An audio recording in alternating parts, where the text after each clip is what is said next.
UP सरकार ने मंडियों में बिकने वाले 46 तरह के फल सब्जियों को मंडियों में बेचने की अनिवार्यता और इस पर लगने वाला मंडी शुल्क खत्म कर दिया है। यानी अब किसानों को इन्हें बेचने के लिए मंडी जाने और वहां पर मंडी शुल्क देने की जरूरत नहीं होगी। अब किसानों को केवल 7 सब्जियों पर मंडी टैक्स देना होगा।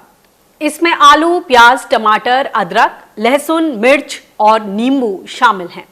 उत्तर प्रदेश सरकार के इस कदम से किसानों की आय बढ़ाने और मंडी में भीड़ घटाने में मदद मिलेगी। इसके अलावा मंडी ना जाने पर साग सब्जियों की लोडिंग अनलोडिंग का खर्च भी बचेगा।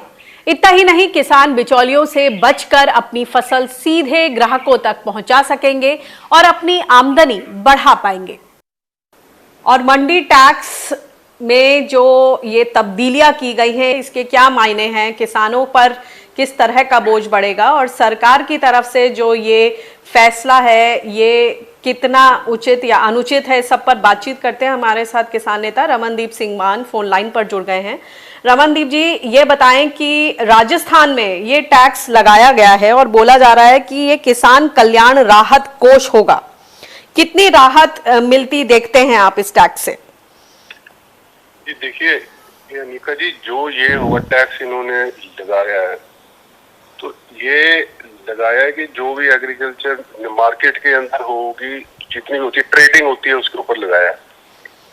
अब जितनी ट्रेडिंग होगी, अगर उसके ऊपर आपने लगा दिया, टैक्स लगा दिया, तो जो आड़ती होते हैं और जो ट्रेडर होते हैं वो अपनी उनका हिस्सा है उसके ऊपर तो वो ये अग्नि नहीं देंगे टैक्स। ये आगे फॉरवर्ड हो जाएगा। जो आम जो फार्मर होते हैं जी, किसान होते हैं, ये तो उनके ऊपर ये वो फॉरवर्ड कर देंगे। अल्टीमेटली तो ये फार्मर के ऊपर है टैक्स, जो आम जो है किसान, उसके ऊपर है ये टैक्स।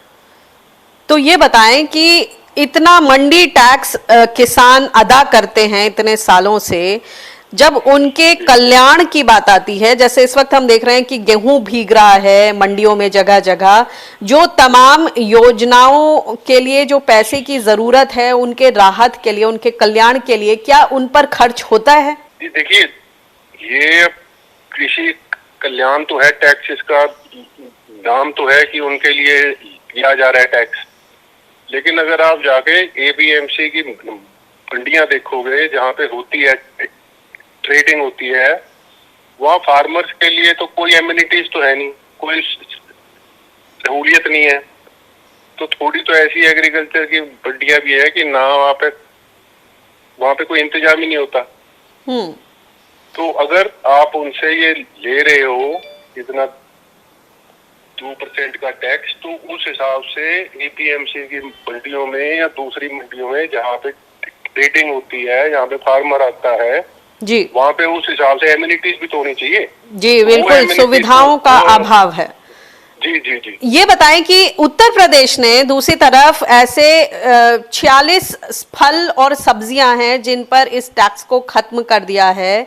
2% मंडी टैक्स वहां खत्म करने के बाद ये भी कहा गया है कि जो किसान हैं वो सीधे ग्राहकों तक अपनी सब्जी फल पहुंचा सकते हैं। और इसमें ऐसा अंदाजा लगाया जा रहा है कि 15% जो हैंडलिंग लॉसेस होते हैं कि पहले मंडी में लाओ फिर ट्रांसपोर्टेशन, वो सब भी कम हो जाएगा। मगर आपको लगता है कि इकलौते इस एक फैसले से किसानों को इस वक्त कोई राहत मिल सकेगी? देखिए अनिका जी, एक फैसले से सारी जो इंफ्रास्ट्रक्चर की जो प्रॉब्लम है वो तो एड्रेस नहीं होती, वो तो इलाज उसका है नहीं। लेकिन ये फैसला अच्छा है। लेकिन ये आप ऐसे बोल सकते हो कि ये तो स्टार्टिंग पॉइंट है। अब अगर आपने वाकई में अगर होलिस्टिक इलाज सोचना है, सारी प्रॉब्लम का इलाज सोचना है, तो ये भी सोचना पड़ेगा कि जो इंफ्रास्ट्रक्चर होता है, फार्म टू फोक इंफ्रा जो स्ट्रक्चर है, उसके लिए इन्वेस्टमेंट भी होनी चाहिए। ठीक है, आप जब तक वो इन्वेस्टमेंट नहीं होती, उस टाइम तक जो ऐसे जो फैसले हैं उसका आगे कोई ज्यादा इम्पैक्ट नहीं होता। अब अगर कोई फार्मर है, किसान है, अब इन्होंने ये बोल दिया कि अगर कोई होलसेलर है, व्यापारी है, वो सीधा किसान से जाके फसल उठा सकता है जी।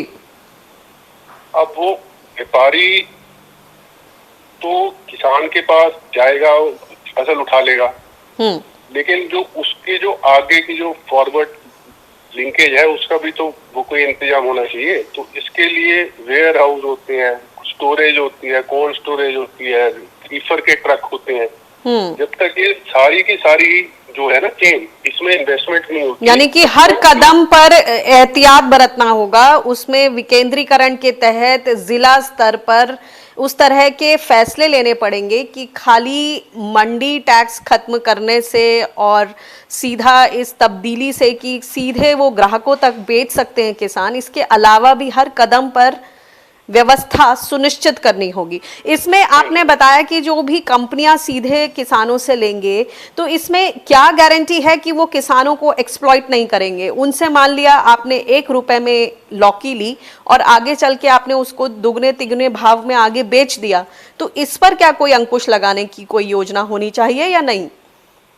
देखिए निका जी, बात तो ये है कि इसके ऊपर तो जो ऐसे जो ऑर्डर आते हैं, इसमें इन ऑर्डर के हिसाब से तो ऐसा वो कोई अंकुश नहीं लगेगा।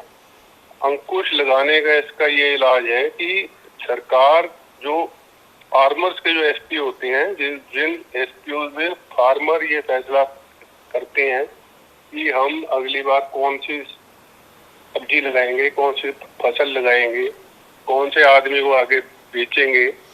अगर उनको आगे वो जब तक वो एसपीओ आगे नहीं होते उस टाइम तक इस प्रॉब्लम का इलाज तो कुछ मतलब हो नहीं सकता ज्यादा। तो यानी आपका कहना है कि किसानों को ही अपने जो एफपीओज बनाते हैं उसमें बहुत ही अच्छे तरीके से भागीदारी दिखानी होगी, उन फैसलों में खुद ही निर्णायक भूमिका निभानी होगी। जी जी जी जी, बहुत बहुत शुक्रिया इस बातचीत के लिए।